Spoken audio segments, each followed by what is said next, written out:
Hello and welcome to our Mental Health Impact Series show. Today is season 2 and episode 29. It's the second last episode before we wrap up our second season. Today we have a very special guest with us to talk about men's mental health and the importance of using music to better your mental well-being. The one and only Mark Deeks. Mark's extensive work as a musical director has included everything from choirs for the BBC, Magic Radio, and his own Sing United, to music theater shows such as West Side Story and The Sound of Music. He has conducted the Royal Northern Sinfonia and written string parts for Japanese post-rock legends Mono. He has previous clients around the world, such as France, Canada, Finland, and Holland, and has even co-written and toured a comedy musical with the BBC's Alfie Joey. Welcome, Mark. How are you doing today? Thank you so much. It's always weird when people read things out like that. You shouldn't be embarrassed, but it is cool to hear things listed. And some of those things are quite a long time ago now. So perhaps I should talk about some of the stuff I've done recently as well. But yeah, it's a very varied life. I'm good. Thank you very much for having me. Oh my God, absolutely. So why don't we start today with you sharing with the audience a little bit more about yourself? Thank you. So yeah, I'm otherwise known as hashtag that piano guy, which is a huge branding fail on my part because people think I'm the piano man or the piano guy or every permutation they can think of, but I'm that piano guy.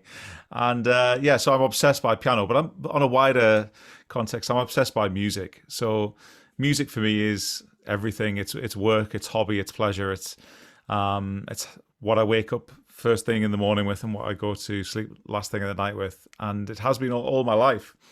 So yeah, my musical world includes everything from, as you say, running choirs and teaching people piano to I'm in a black metal band. I've got a PhD in heavy metal, which is a strange sentence, which I just amuse myself saying if no one else. And yeah, I'm just obsessed by music. But for me, in the context of like what we're talking about today, music is not just about the music itself. It's about the ripple effect of what music can bring us in terms of our mental health and in terms of our well-being and in terms of how it can help us through difficult times and give us lifts and give us boosts and make us smile and help us remember people and so on. So yeah, music is pretty much, apart from my family, everything. Oh, I love that. That's so nice to hear. Mark, could you share with the audience how does music or such as an instrument that you teach actually helps better someone's well-being? So the thing that I focus on most is, most people who come to me don't have any intentions of becoming a professional at the instrument. For them, this is a very much a joy-based thing.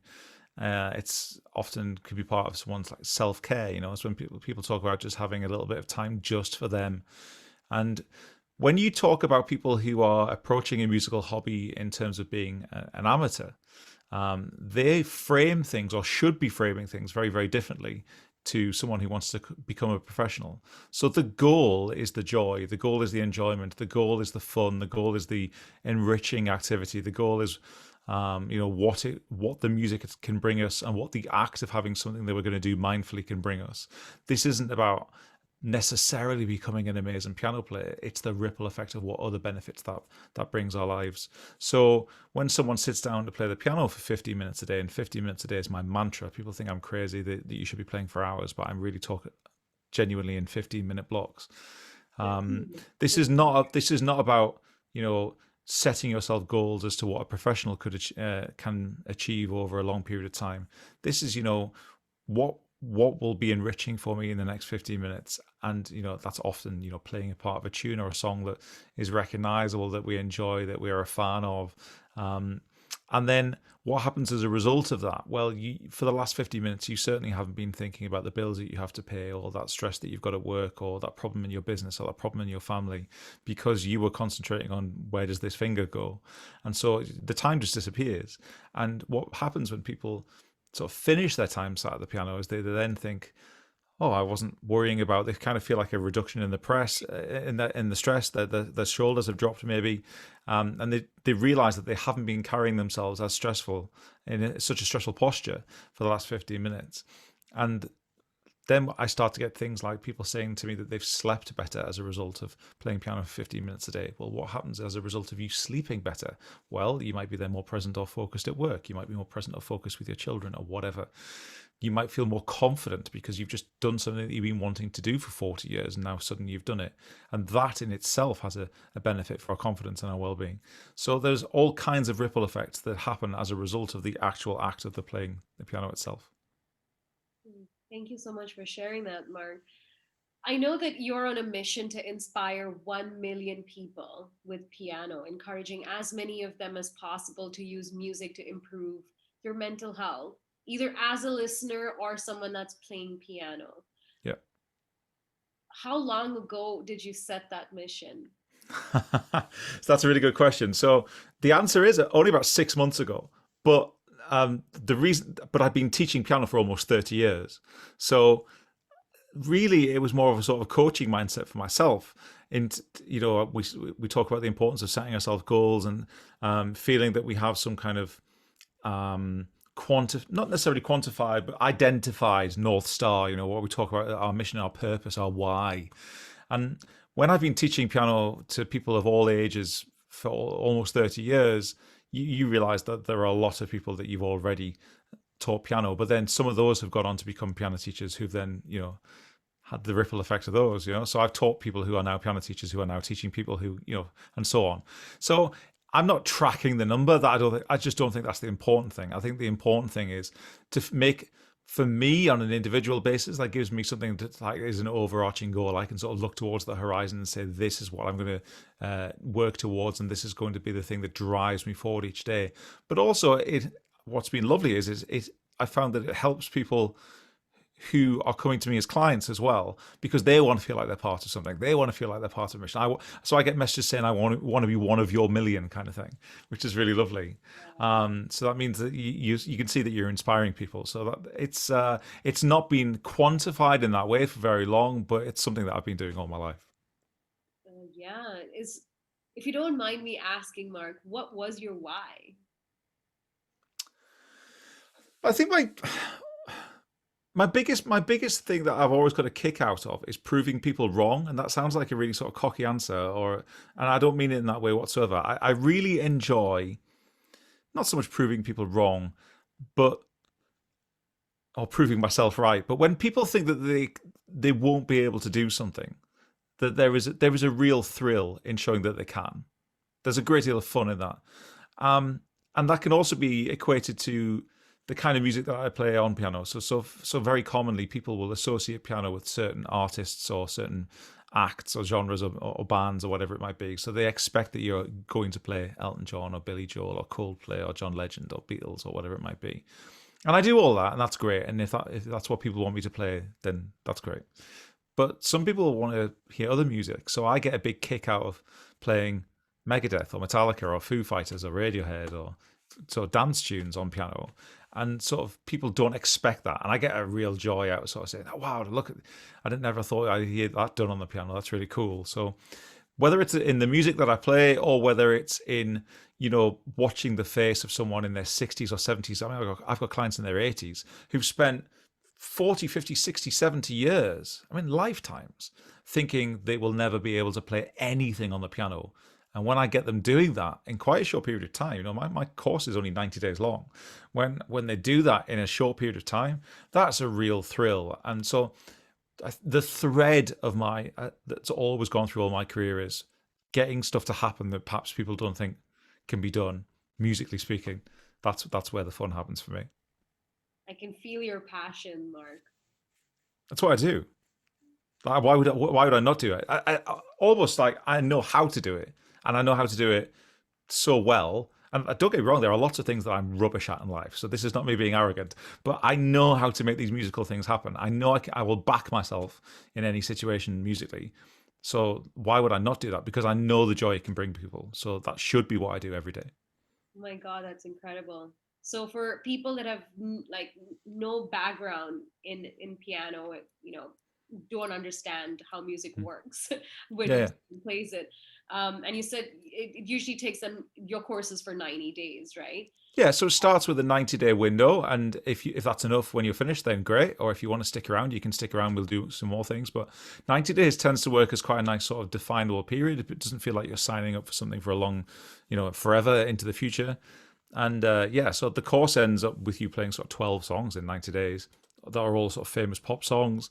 There's no classical music, there's no scales, no exercises. Let's just get you playing songs that put a smile on your face. I mean, that's what it's for. But I do 5-day free challenges. So in fact, I've got one next week, which is where I do a 5-day, 15 minutes a day. Let's get you playing 2 songs. And I mean, I had one person in my last challenge say, I've been trying to do this for years and you've just got me doing it in 5 minutes. I can't quite process that. And it's just being able to break down the barriers. And a lot of this is mindset that stop people thinking they're going to be able to do it. I think 80% of learning an instrument is in the mind. The actual physical mechanics of what's going on, most people can get the basics reasonably quickly. It's the stories we tell ourselves. No, I'll never be able to do that. I'm too old. My fingers are too long. Because someone once told me that when I was a child. Or all these kind of self-fulfilling prophecies they become. A lot of it is to do with mindset and how to overcome those barriers more than the physical act. Yeah, absolutely, Mark. And you also mentioned that you raise awareness for men's mental health. Yeah. How long has your advocacy work been in play for? So that's a kind of a recent development in the last couple of years too, in that I was always aware that, clearly you spend any time around music, you hear people talk about, um, music does me good or music heals, or people kind of use these phrases, or people, write songs to get out emotions or whatever it might be. And that's as old as time itself. But I started to really think about it in the last couple of years when I realized that the language that I was using, kind of almost without thinking about it, in terms of how I talk about music and how what I think the goal should be and what it can give us, I started to realize more and more that as the conversation around well-being and mental health and self-care, those kind of terms, as terms have become a more frequently used part of everyday conversation in the last few years, I started to sort of draw the connection that, well, this is how I talk about music. And why have I never really made this direct comparison before? And so I realized that, what I was talking about earlier, when you talk about amateurs and people who are doing it just with the joy as the goal, well, joy is so intrinsically linked to mental health. It's how we feel on a day-to-day basis, how we feel about things that are happening to us, either externally or internally, in the conversation we have with each other. Well, the way I frame learning an instrument is exactly correlated to that. So I started to think about much more about, well, what I'm doing here is not that I'm teaching people to play instruments. I'm just helping people feel better. It just so happens that piano is my weapon of choice. Piano is the instrument that I'm using to help people feel better. So I started to think about it really in that way. And then more so in the last, 18 months during, obviously the world's been through a very traumatic period in the last 18 months. And what was interesting is in the first 3 weeks of the COVID crisis, my business tripled because suddenly lots of people were sat at home. Suddenly lots of people were reevaluating what's important to them. Suddenly lots of people were thinking about, well, if this is what it's going to be like, what have I said I always wanted to do? And of course, lots of people have always wanted to play a musical instrument. So there was suddenly lots of people turning to piano. And what's been really interesting is to see now, as we start to come out of the COVID crisis, lots of reports appearing about how lots of people have turned to music during the COVID crisis. So there's been huge increases in streaming, been huge increases in music buying. The vinyl buying statistics across the world have outstripped CDs for the first time in more than 30 years. There's lots of people turning back to music and turning back to music to provide comfort. But then also there's been huge spikes in the number of people learning instruments. So it's really interesting that sort of from both sides, both as listeners and performers, people in a time of stress, in a time of anxiety, have turned to music. And that's really comforting from my point of view, because That's what I've been saying for years. But it's really, really great to see there's some evidence that people have been using music in that way. Thanks, Mark. What would you say are some challenges that men experience with their mental health that could be perhaps common, or some, some challenges that men go through on a daily basis that are not addressed as a community, and how can we as a community do better for the men in our life? Wow, that's a big question. I mean, this is something that really, for me, in the last last 18 months or so, has become a real personal mission as well. So the first week, the week before the first UK lockdown, my wife was 22 weeks pregnant, and we lost our daughter, and that was through a really unusual and rare combination of circumstances. And it was what's called a TFMR, which is what stands for a termination for medical reasons, which basically means that you've been told that your child has absolutely no chance of survival, but you are asked to legally approve it. It's up to you whether you want to terminate the pregnancy or not, which is a really strange emotional roller coaster, because normally if you think of someone who's been diagnosed as terminally ill as an adult, the medical profession might say, the phrase, there is nothing more that we can do. But the person isn't asked to sign a document to say that's okay and to approve it and to say, yes, that's fine, I'm going to die, because you wouldn't dream of asking a person to do that. But what happens in TFMR is that's exactly what you're being asked to do. So the parents are given the information that this is the medical assessment of what's going on. But if the parents want to say, no, we want to go ahead, then they try to make the baby survive, even though they've just been told that there's no chance. So in fact, you're sort of asked to legally sign this document to terminate the pregnancy, and then my wife had to have surgery and so on, even though the use of the word termination makes it sound like you didn't want the child, which is just like a really brutal sort of conflict of emotions. So immediately after that, a week later, now the whole world's in lockdown, and we're now rattling around our house trying to process what's just happened to us. And of course, a lot of the usual framework of support that people might have expected in such a situation wasn't there. And what I quickly realized, well, not quickly, actually, it took a number of months to realize, was just there are no men's voice in this discussion whatsoever. So the support that is there, understandably so, by the way, there's not a complaint, is very feminine led for obvious reasons. But there are just no men. Like, there are no men, which strikes me as extraordinary, or very, very few and far between. So we found that we were being supported as part of this sort of baby loss community, as it's termed, but there are different strands within that. So there are people who have been through miscarriages, there are people who've been through stillbirths, and all these kind of equally tragic end results. But we were kind of being, for want of a better word, lumped in with people who the perception with a miscarriage is that it's happened to the woman. That's a tragic thing that's happened to the woman. With a TFMR, this is, you have legally signed a document to say this is okay. You decided to do that, even though you were just acting on the basis of the information you were given. So it comes with a lot of guilt. And so we found that whilst we'd been passed on to these support groups, the support groups didn't really necessarily understand entirely what someone who'd been through a TFR was feeling. And so as I guess you do, people grieve and process trauma and stuff at different speeds.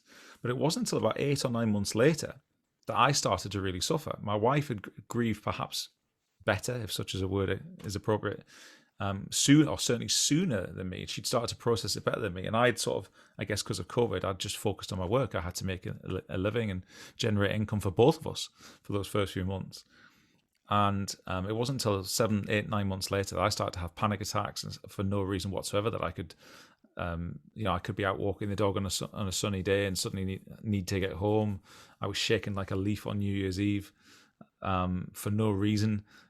Just really struggling, very nauseous, and lots of panic attacks.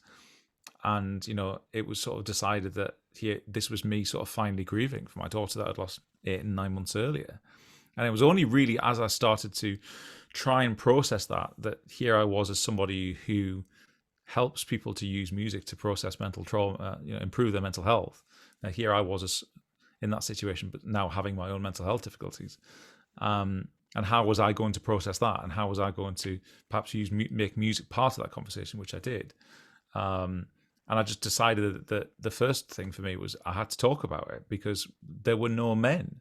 I was coming in contact with these support groups, and it was all women, and I understood why the women were the prominent part of the conversation, but it seemed weird that there were no men to say, I understand what you're going through here. So, yeah, I think this has become like a real sort of personal crusade for me, that men are, not forgotten. I didn't feel totally abandoned because the people in the hospitals, etc., were lovely, but there wasn't a lot of specifically male support that I was finding. So that kind of became a real thing that I wanted to speak out about.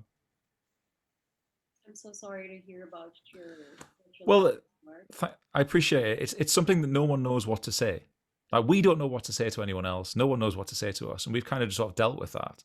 Thankfully, my wife is now pregnant again, and so our second attempt is going better, and we're just coming up to 27 weeks. So we've kind of passed the point that we got to last time. So now the nerves are shredded in a different way. It's weird. So hopefully we are nearing a happier ending in the story, but. Yeah, baby losses we found is something that everybody, ourselves included, feel really awkward around. Nobody knows what to say to anyone, and none of the language feels appropriate. It's a very, very difficult conversation, but we have to have these difficult conversations to grow, don't we? Absolutely. I truly believe that is how we create change and support men in our communities. Um, a similar experience occurred with me with one of my friends. I think I did mention that once on a clubhouse event we held together, Mm. where you were performing. A friend of mine, they lost they lost their baby, I would say about 3 years ago, and I'm in this space. I support people. I've come to a place today where when I notice someone's energy is not good, I can tell something is wrong by just being around them. Mm. And I me myself, at I'm going to take ownership of that right now. Is when they lost their baby, I would only check up on my friend who's my girlfriend. I would Mm. only check up on her, asking her, how are you doing, and constantly just make sure she was okay. But it never occurred to me to check in on her husband. Mm. It never occurred to me, Mark. And it was the moment when he actually felt comfortable to call me and give me feedback. It was in that moment that it's like the glass shattered. Like, that's why did I not even ask him, are you doing okay? Yeah, I mean, I don't think it's anything that anyone could really criticize anyone over, because naturally the woman is the forefront in our minds at the time, because she has the physical trauma of what's going on as well. But I haven't criticized anyone over it. I just think it's something that needs pointing out. I'm as guilty probably as anyone was until you go through it. It's like any situation. Until you go through it yourself, you don't really know. But it's been good to be able to use music as I have in terms of me sort of processing it. But it's a difficult conversation for sure. Absolutely. But I love that we are here today and we're talking about this because hopefully some other people will watch this and this will open doors and make them realize that we have to check in on the men in our life too. We are out here, raising men's mental health awareness. That starts with reaching out to them and having those tough conversations. So I'm very grateful to my friend. I'm very grateful to you for coming out here today, sharing your time with us.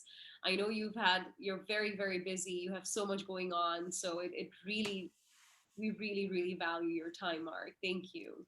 You're very, very welcome. I think, just music is, as old as time itself, and it's able to give us so much, whether you're creating it yourself, you're writing it, as I perform it as well as teach it, and or whether you're learning to play it, or whether you're just listening to it.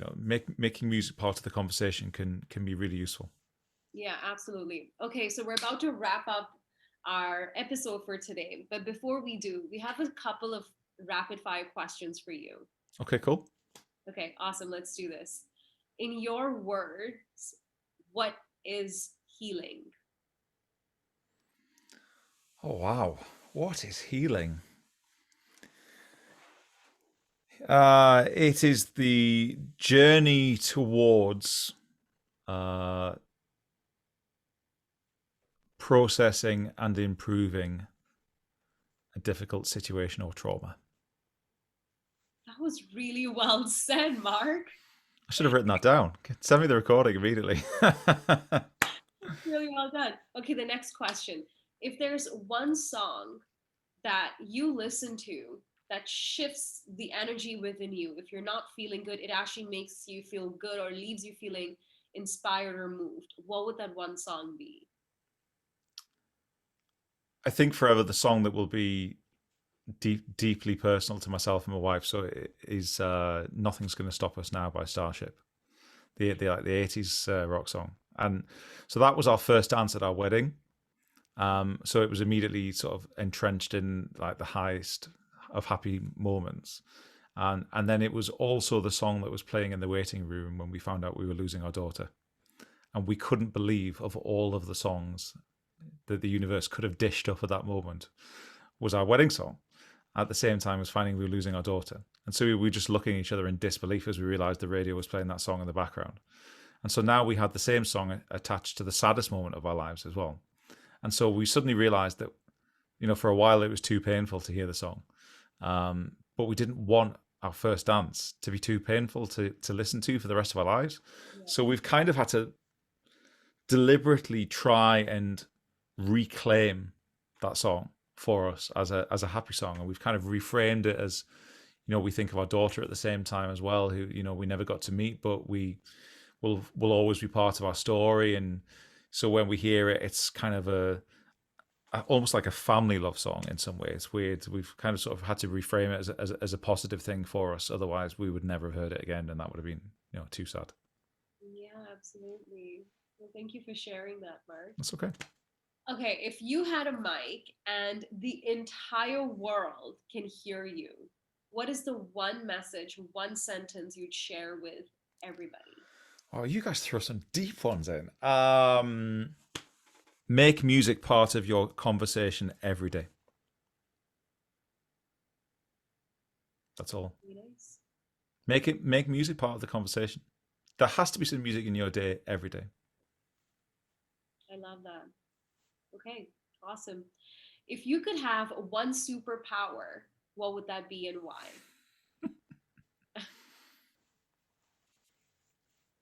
So I feel like in this conversation, I've done a lot for the world. Now I'm going to do something for myself. I just really wish I could play football. I was rubbish at football, but I absolutely love it.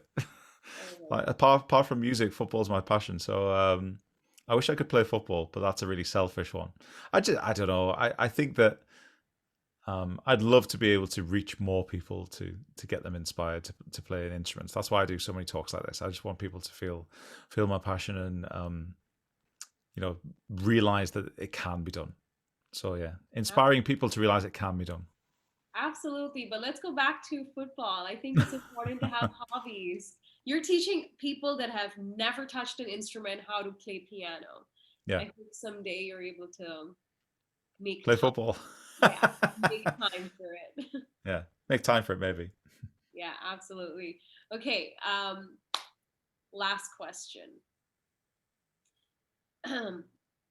Where can people find you? So search for the hashtag #ThatPianoGuy. Okay. That's anywhere on social media you should find me. Or just go to thatpianoguy.club, which is my website, and you can find out about all of the things I talk about at thatpianoguy.club. Beautiful. Well, it was such a pleasure to talk to you today, Mark. Thank you very much. Of course. Do you know this is the logo at Reach Out Together Foundation? Yes. Yeah, I've seen that. Do you know what this means?